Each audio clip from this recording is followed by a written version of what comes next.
welcome to our third lecture, Buddhist Art in South Asia. So, let's discuss Buddhism. So, Buddhism is not so much a religion. There aren't any gods. Buddha is not a god. Instead, it's more of a philosophy. And so we need to discuss the historic person, Siddhartha Gautama. He lived from the 6th to 5th century BCE. The exact dates are debatable, so we'll just go with the centuries. So he was a Hindu prince. On the border of Nepal and India, both countries claim his birthplace, so we'll just say on the border. And there was this legend. Before he was born, there was a legend that his father was told that he would either become a great monk or a great king. Of course, his father wanted his lineage to continue, so he kept him within the palace walls to make sure that he became a good king. Siddhartha was preparing to become king one day. He got married, he had kids, but then at age 29, he took this little journey outside the palace walls within his own city, and he saw suffering for the first time. He saw death, he saw sickness, and this completely rocked his world, essentially. He hadn't seen that before. He didn't understand that there was such suffering in the world because he had been so protected within his palace walls. So he renounces his position. He renounces his family, his line in the throne. He leaves the palace to pursue meaning. So he tried various ways to discover the meaning for the suffering, to escape it, essentially. He tried to be a very strict monk.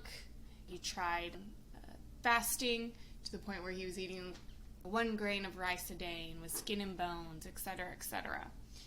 And none of this seemed to be working. And there's different stories about how he considered what different teachers had told him.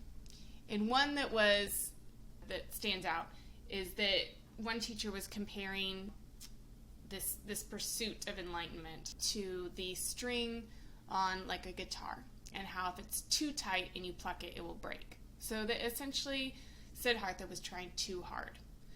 So he sits under this fig tree and he meditates for 40 days. And 40 days pass and he ends up reaching enlightenment.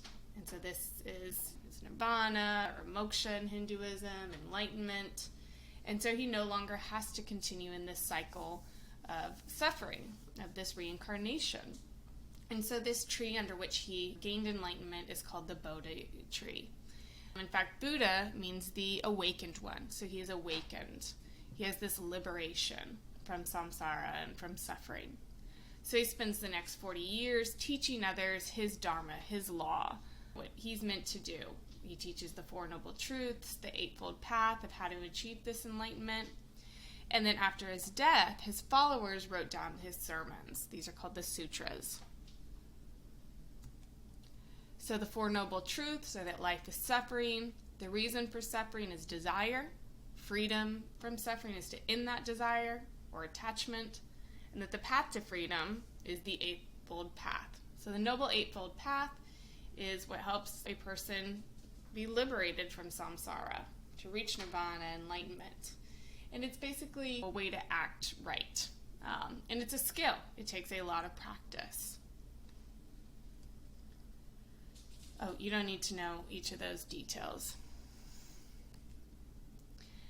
And so another important person to know is not just Siddhartha Gautama, but the reason why Buddhism spread is because of the great Ashoka of the Maurya Empire.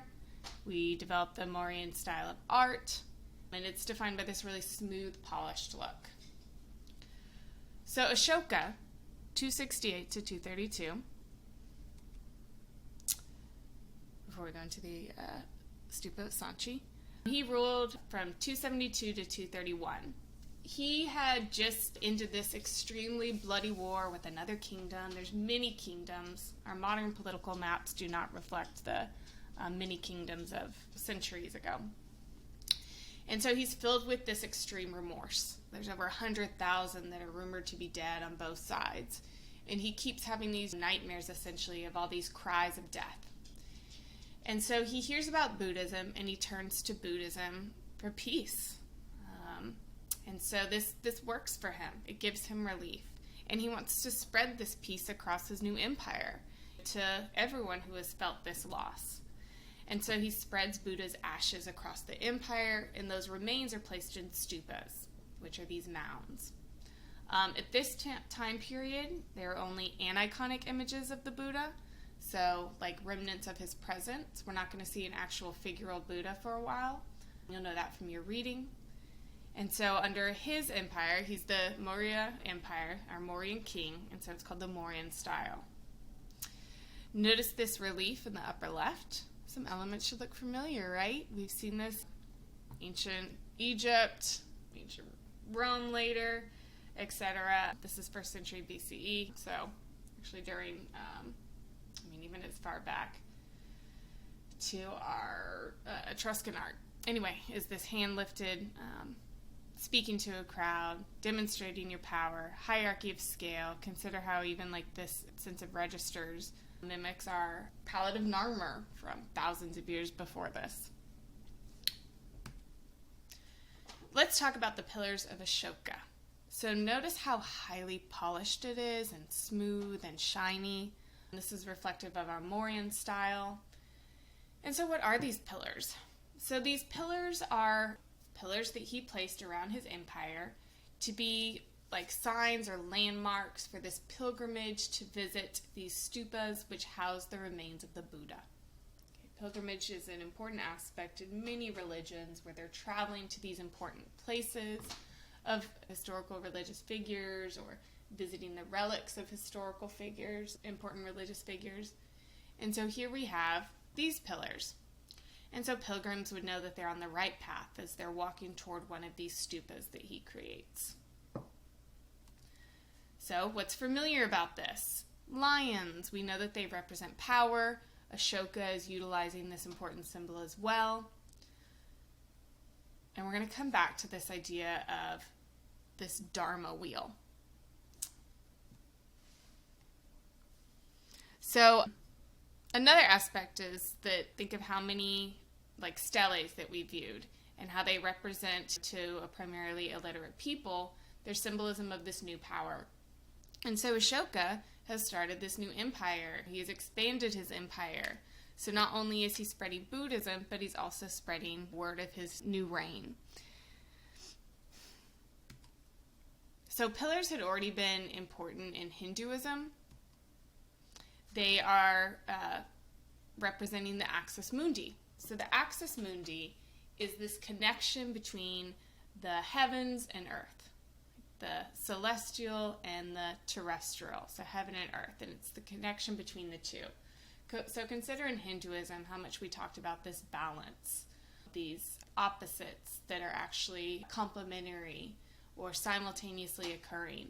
And so rather than seeing the earth and heaven as completely separate, this axis mundi creates this connection between the two. There's inscriptions on his pillars attesting to this transition to Buddhism across the empire. And so what we have here is our Dharma wheel. And so when the Buddha preached his first sermon, this is said to be where he set the wheel in motion, his Dharma wheel, where he teaches the Four Noble, or the Four Truths and the Eightfold Path. And so he has set this wheel in motion. But this wheel had already been extremely familiar in Hinduism. In fact, it is on the flag of our modern day India. So it's an important symbol. This Dharma, this law, this wheel in motion. And so the Buddha is, again, said to have set the wheel of Dharma in motion. And so it's this reflective of his teachings, of his moral order. And we have about 20 of these pillars that survived. There are many more originally. So let's talk about the Great Stupa at Sanchi. Built under the reign of Ashoka. It's of our Mauryan style. So what is it? We've seen burial mounds before. We talked about these tumuli. This is not a tumuli, though. It's actually completely solid within. There's no entrance. You don't go into it. In the very center are some of the ashes of the Buddha. Okay, but it's not like this room that you enter. It's not a burial place. It's a solid mound. And so the Great Stupa at Sanchi it's this hemi-spherical dome, and it holds the relics of the Buddha. Technically, stupa means top knot in Sanskrit, which we'll talk about how that later is reflected in the figural style of the iconic Buddha. Now, Sanchi is different than other stupas because there's no connection to the life of Buddha. When I was in Nepal, there's several stupas throughout Nepal, and they represent places where the Buddha had been, where he preached a specific sermon. So it houses some of the relics, the remains of the Buddha, but it also represents where he actually was, the historic Siddhartha. But in this case, there's no relation to Buddha didn't go here. However, Ashoka's wife was born here and they were married here. So it's religious, but it's also political. So this was a special place for him. Now, Hinduism, there had been many great teachers or great figures that had been buried in stupas, or their remains had been placed there, both. And some of these great teachers in Hinduism were buried in an upright meditation position, in an asana, in the seated meditation. And so this mound becomes associated with a seated meditation. And if you remember, Buddha Siddhartha became the enlightened one, became the awakened one, from meditating in a seated position under the Bodhi tree. And so this becomes associated with Buddha's relics and Buddhism and meditation and what he preached. Solid throughout. So it's called a sepulchral monument. We'll see this again later with early Christian art. It's a place of burial or a receptacle for religious objects, again holding these relics. And throughout this stupa, we have only aniconic images. Okay, the iconic figural image of the Buddha has not yet been developed. He's so revered that there's this hesitation to create this like image of him. And so there's images on the walls of the great stupa. And so what we're seeing is the narration of Buddha's life, or again his past lives, because he was Hindu, so he had been reincarnated. There's images of his birth, of his enlightenment, his first sermon. We're not seeing the actual image of the Buddha. There's no figure. We may see parasols, umbrellas. So the elite would not want to be exposed to the sun when they were out, and so a servant would be holding a parasol. Later, or even just out and about, normal people, when I lived in Thailand, many monks would walk around with parasols to protect themselves from the hot sun. And so that represents his presence, that he was there. There's empty thrones or images of footsteps where he walked, or a horse, a riderless horse. So here's an example of some from our stupa at Sanchi. Here's the Bodhi tree. There's no image of the Buddha here, but the Bodhi tree helps to communicate this narrative of how he found enlightenment, the 40 days of meditating under here. And we have footprints, this wheel, this Dharma wheel. So it's symbols or impressions of the Buddha being there, rather than seeing the actual Buddha. Let's talk about some of the elements of the Great Stupa. We're going to discuss the Torana and this Harmika and circumambulation. So you would enter, here's one of the other stupas, but I just like this layout, through one of the 4 gateways. And these are called the Toranas. And what this does is it tells you that you're entering into this sacred celestial space. Okay? They are located at each of the 4 cardinal points. And above them, you'll see these images of the Buddha's lives, past lives, birth, enlightenment, his famous first sermon. Again, they're aniconic. Notice that each of these gateways has different images on the pillars, but this one has our Ashoka pillar imagery of our lions. So again, communicating his power as well. Here's the Bodhi tree. Here's, again, whenever we see a large religious structure, it's also communicating the political power of the patrons of that structure. So King Ashoka is also showing how he went to great feats to spread Buddhism. So here's where he's trying to take these relics of the Buddha from this people. He failed. But anyway, he's showing his efforts in spreading Buddhism. So he's giving praise to himself as well. Okay. War over the Buddha's relics. People are fighting for it. Now I want to draw your attention to one of these Toranas and remind us that this is a Hindu area, that Siddhartha was Hindu. And so we're going to utilize Hindu imagery that's familiar. We see this time and time again. Of a new power comes about, a new religion comes about, they're going to use what's familiar and expand upon it. So here we see some Yakshi figures. These are these female nature deities. The Yaksha, not seen here, the male versions, but we have our very familiar S curve that we've seen in our Hindu art lecture.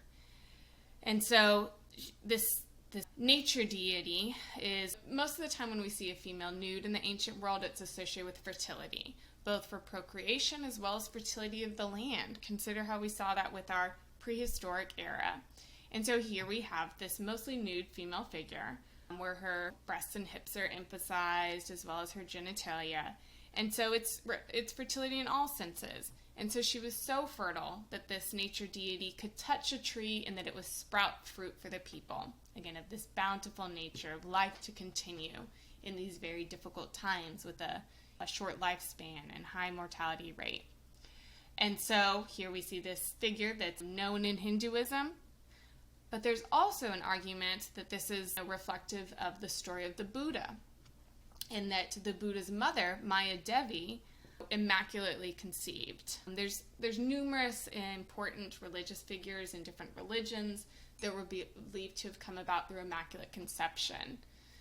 There's no father, that they were born. We see this with Christianity in Jesus as well. So this idea of immaculate conception, that Maya Devi was pregnant and that one day she put her hand on this tree, and it's relative to this Yakshi story. And so out came Buddha from her ribs, from her side. And so in other images, we see her touching a tree and this toddler emerging from her rib cage. Some argue that this is reflective, perhaps where she had a cesarean surgery, a C-section to give birth. So just interesting. But anyway, so there is communicating this life of the Buddha and his birth. You'd be using a familiar image of touching the tree and fertility to communicate his immaculate conception and birth. So you enter these Toranas, and you're in this enclosure wall, and you're walking around for circumambulation. You're looking at these images of the Buddha's life. You're in this meditative state.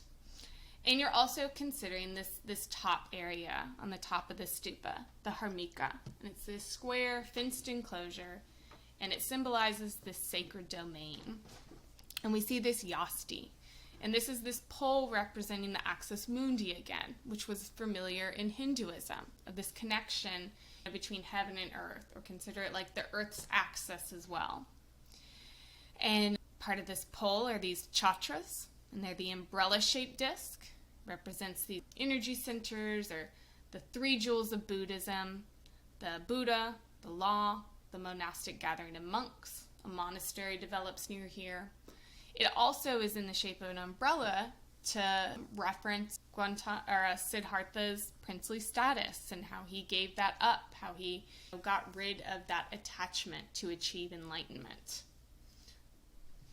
about holding the umbrella. Later, iconic images of the Buddha are added, but they weren't original. Great Stupa at Sanchi. So let's talk about the Mathura style. It develops in the city of Mathura. It's recognizable by this red sandstone material. So under the Kushan Empire, later empire, we're moving forward into the 1st century Common Era. The iconic images of the Buddha are established. This is where we see the figural style, rather than just images or symbols of his presence.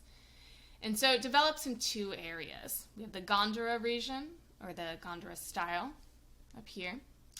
And the city of Mathura had already been a thriving art center. There was an art school, and so they also begin to produce these images of the Buddha. Arguably, it first developed in Gandhara because of the influence from the Greeks, from Alexander the Great. His reign extended into this area. They'll be recognizable, again, the Gandhara style is by this clear Greek influence, which we'll study. The Mathura style is recognizable by the red sandstone material medium. under the Kushan Empire. Here's Alexander the Great's empire. Kind of extends into here. It's from centuries before, but even post-death, there's great trade between these areas. So we have the Mathura style. The Mathura school of art in the city of Mathura has already been well established since the 2nd century BCE. It's already an artistic center. So once the figural iconic images are established, he continues this. So here we have the Mathura style. Notice how rounded the figure style is. This red sandstone was really popular. They'd already been well established. It was a thriving art school. And we see images of power that we're familiar with. So he's seated on this throne. We're in this asana position. Think back to our Harappan civilization that we looked at. He's surrounded by these attendants, which clearly are Hindu in their artistic style. Think of our S-curve.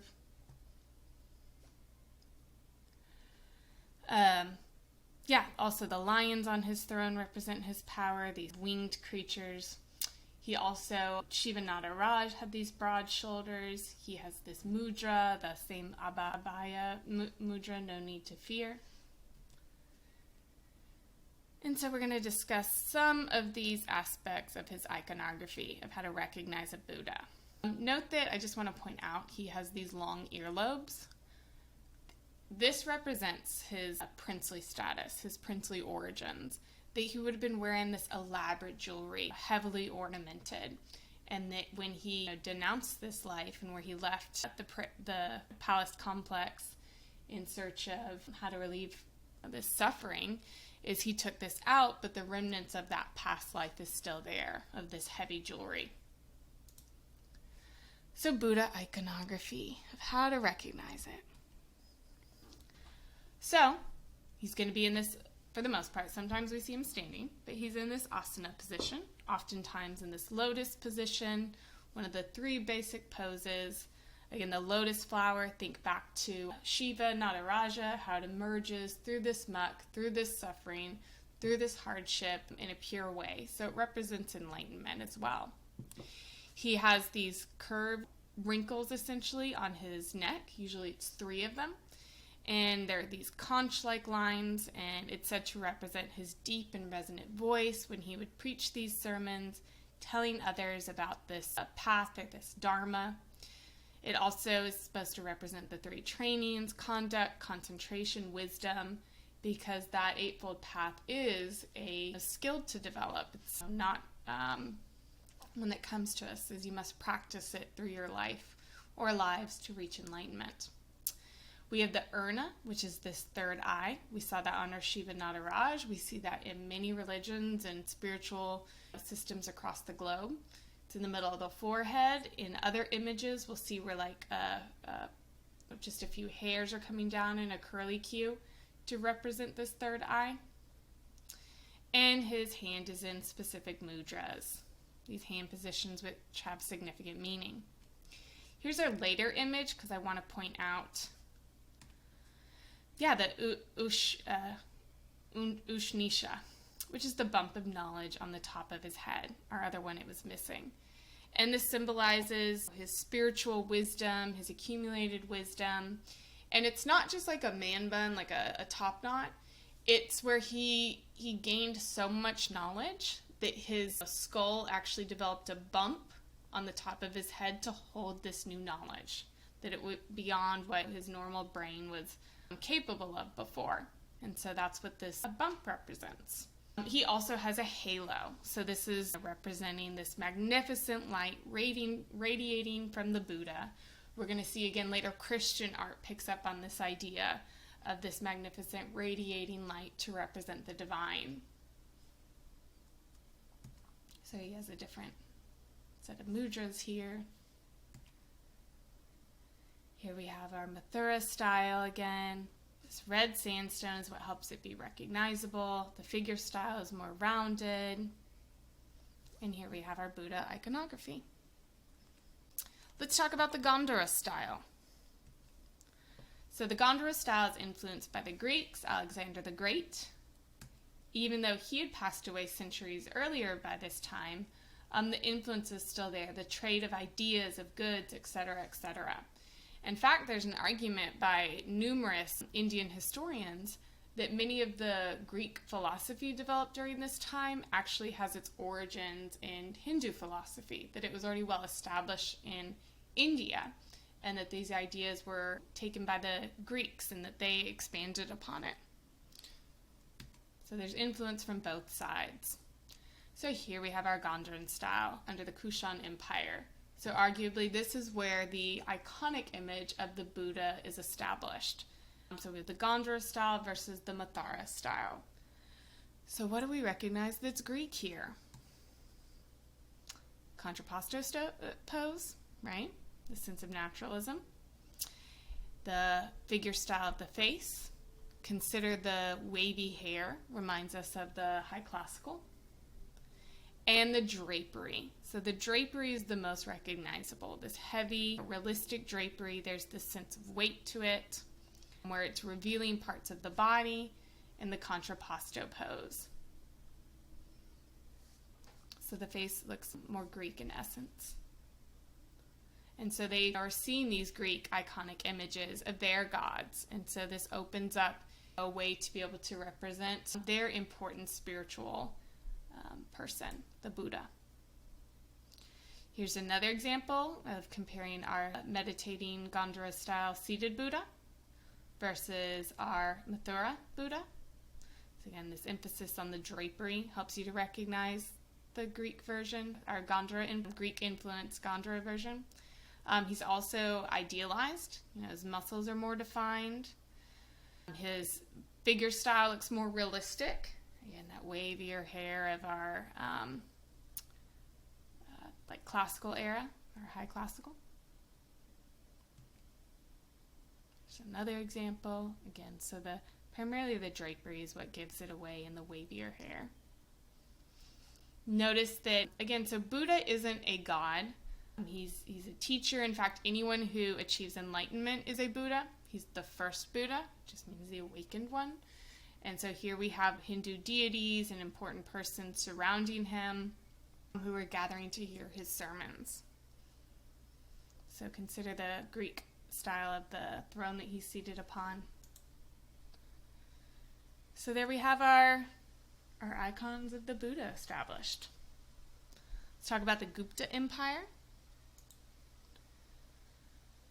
So the Gupta Empire, we're at the late 5th century Common Era, and by this point the quintessential Buddha imagery is established. Primarily through the Mathura style, they've made it their own. They've taken this previous Mathura style, some Greek elements to create their own.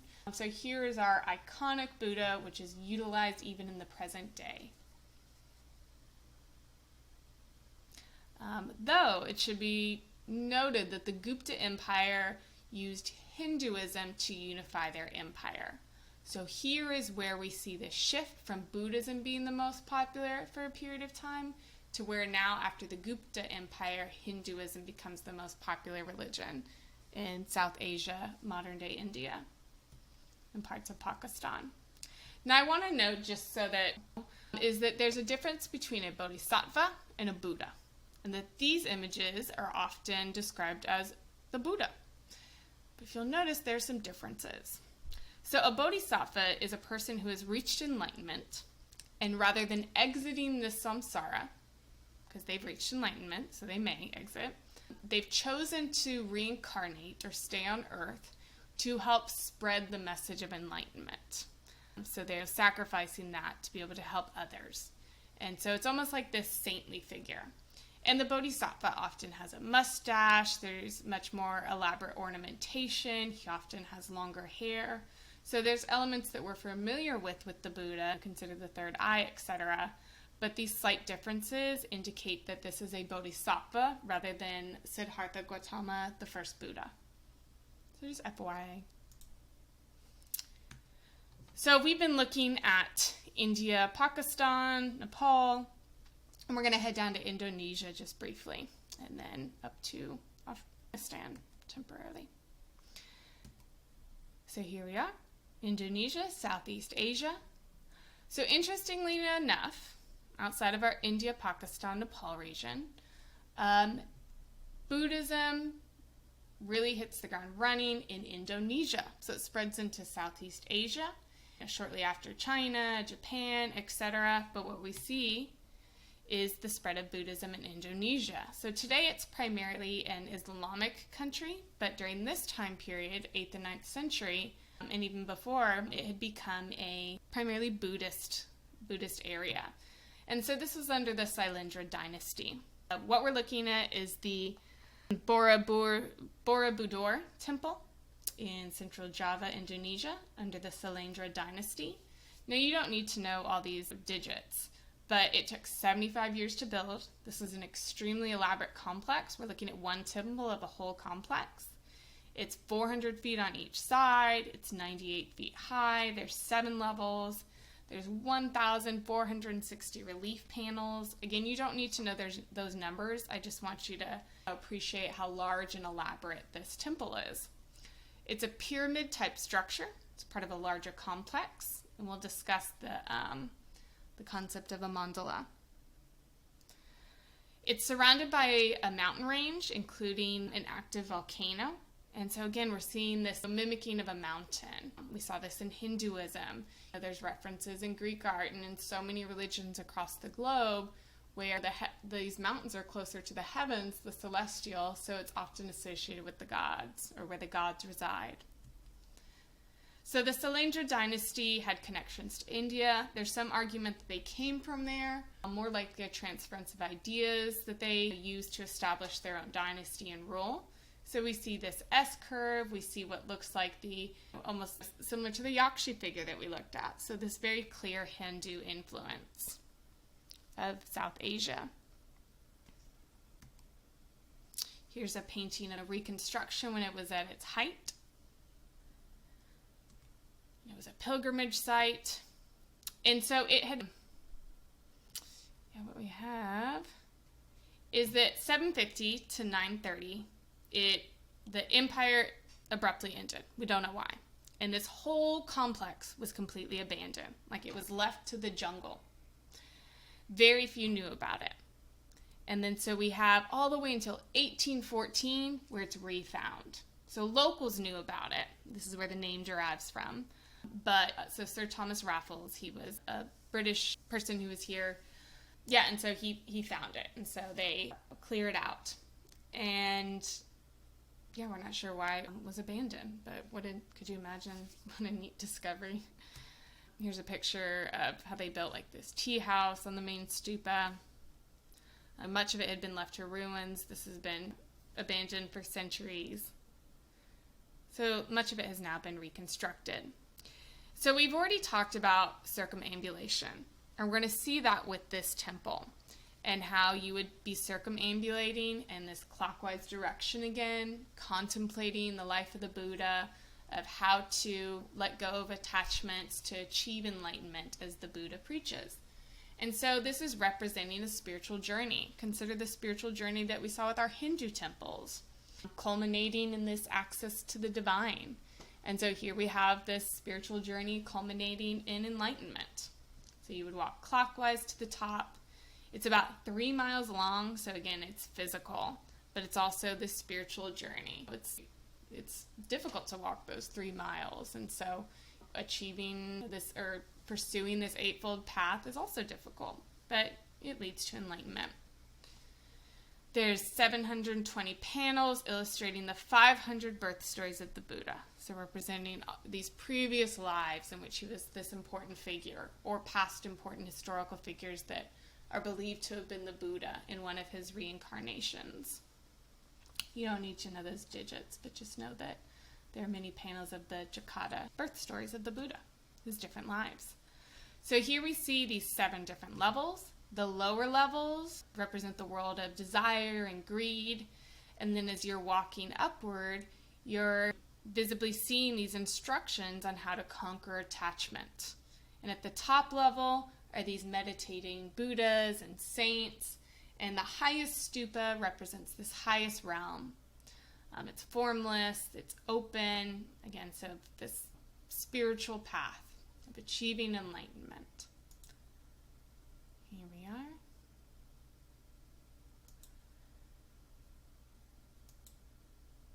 So you're passing images of the life of the Buddha and how he, in his different lives, was learning how to detach. So a major component of the philosophy of Buddhism, again, is that suffering is created by your attachment to things, and then you're disappointed when you don't get them.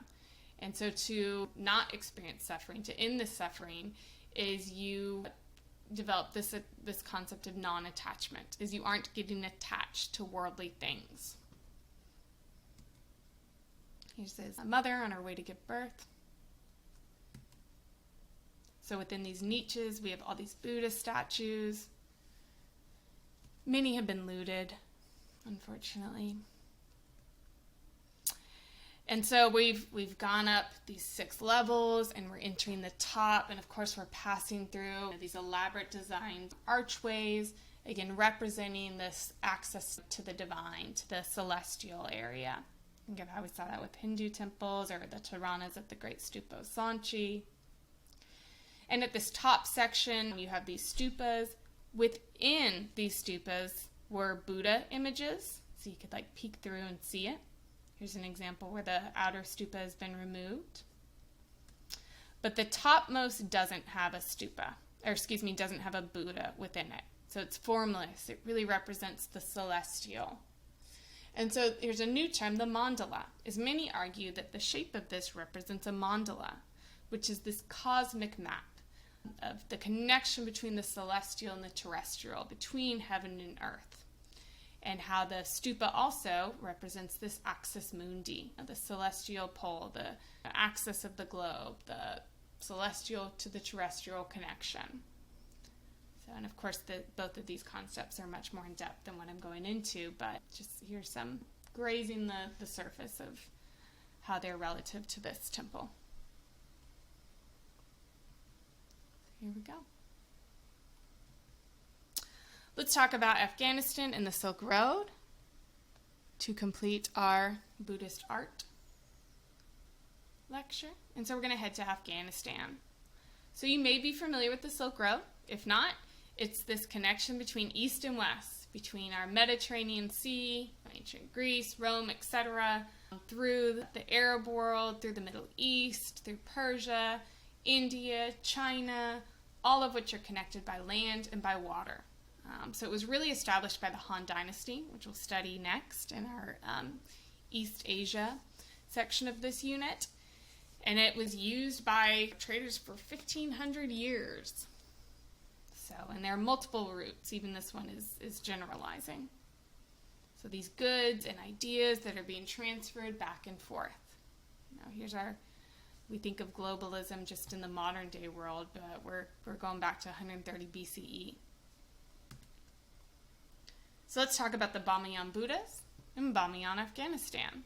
Their name comes from their location. And so on this Silk Road in Afghanistan, we have a Buddhist monastery. Again, so we're pulling these ideas from India. These Buddhist monks have brought these ideas to this region along the Silk Road, in which many would stop in this area. And so we see all these caves, all these man-made caves, this cliff face in this valley. So here is one of the larger Bamiyan Buddha. As you can see, all these caves had all other images, paintings, sculptures of the Buddha as part of this enormous monastery. So it was built in the 6th century. And we have a few of the larger monumental Buddhas. This one was about 174 feet tall. Another one was 115 feet tall. And so these are our Gondaran style of art. We are closer to this where Alexander the Great had established the empire. We're on the crossroads between Europe and the East, and so here we have our Gondaran style. These are the largest standing Buddhas ever created. Here they are. And so we also know about this area, the history of this area, from actually a Chinese Buddhist monk that had traveled to this region in the 7th century, and he described the monastery, including several thousand monks, This was a thriving area. It was economically important. This is where many traders would stop, etc.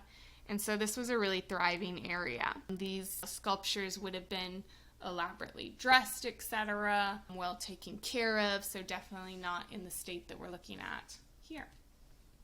So again, our Gondwaran style. Here's a close-up. Contrapposto pose.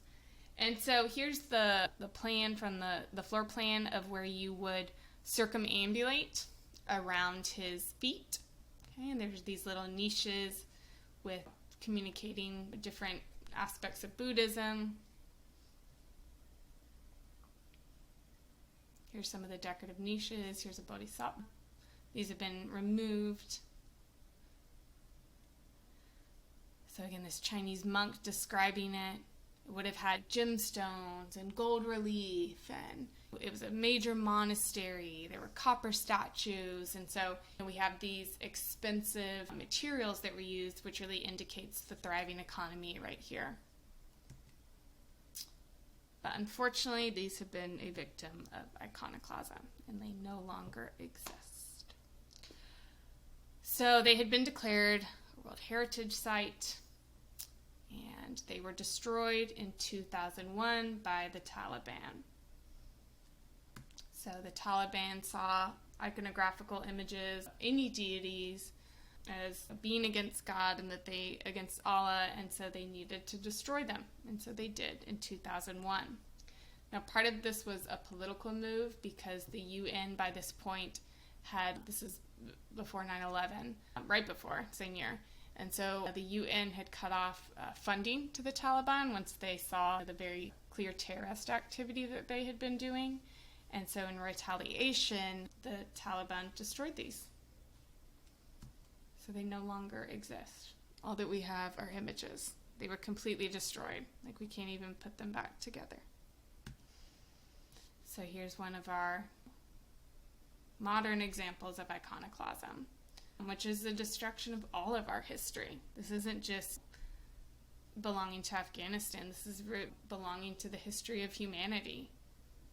And unfortunately, it's been destroyed.